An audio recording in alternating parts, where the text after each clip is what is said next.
This is the life hack nobody talks about enough.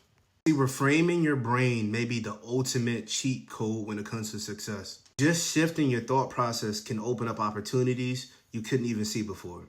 So I want to tell you about a client. I had a client come to me last year wanting to actually break into cybersecurity. She was inquiring about certain services.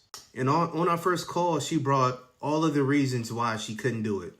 I don't know hacking. The market is terrible. Nobody's reaching out. My degree is in personal training, etc. It was problem after problem after problem. And I had to stop her.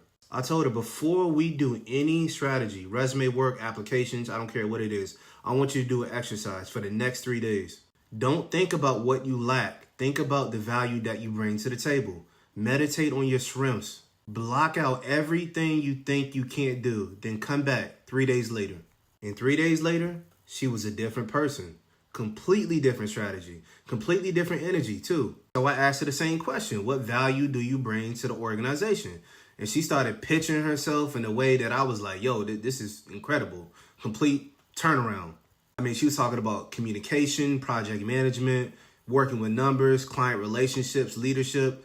The confidence was skyrocket through the roof. This is almost like a totally different person. But then it hit me.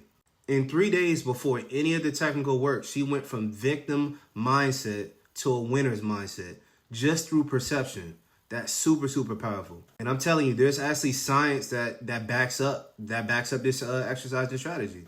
Neuroscience shows repeated thoughts strengthen neural pathways. And what you consistently think about, your brain begins wiring towards. So in simple terms, you often become what you repeatedly dwell on. And then the Bible says the exact same thing, right? For as he thinketh in his heart, so is he, right? I think that's Proverbs 23:7. So that verse is talking about neuroscience before neuroscience actually had a name. Most people don't lose because they lack the talent. They lose at the barrier of perception. They talk themselves out before they even get started. They identify with what they lack, and that becomes their identity. Most people look for a problem, right? Instead of building from what they already carry. And that plays a huge role on people keeping their perception small. But hear me out though.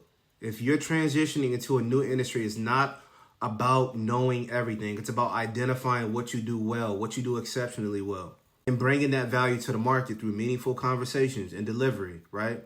And as for cybersecurity, it's not a one-shoe-fits-all approach at all. As I've talked about before, on my platform, this field has room for project managers, sales professionals, engineers, analysts, recruiters, consultants, leaders, you name it. And there's a lane, you just have to see it yourself, and you have to see yourself in it. And the wild part is that same client is now interviewing for a director level position roughly 7 months later. We're talking about 7 months. And why? Because she changed her perception first. And where perception is actually changed, the behavior follows directly behind it. Confidence is changed too. Results are changed as well. So listen to me. Listen. Change your thoughts. Change your identity. And when you change your identity, you change your life. This reframes the whole brain. It might be the greatest life hack there is. So bet on yourself and have a winner's mindset. Send this to somebody who may need it. I'll tap in with you guys later. Have a blessed day.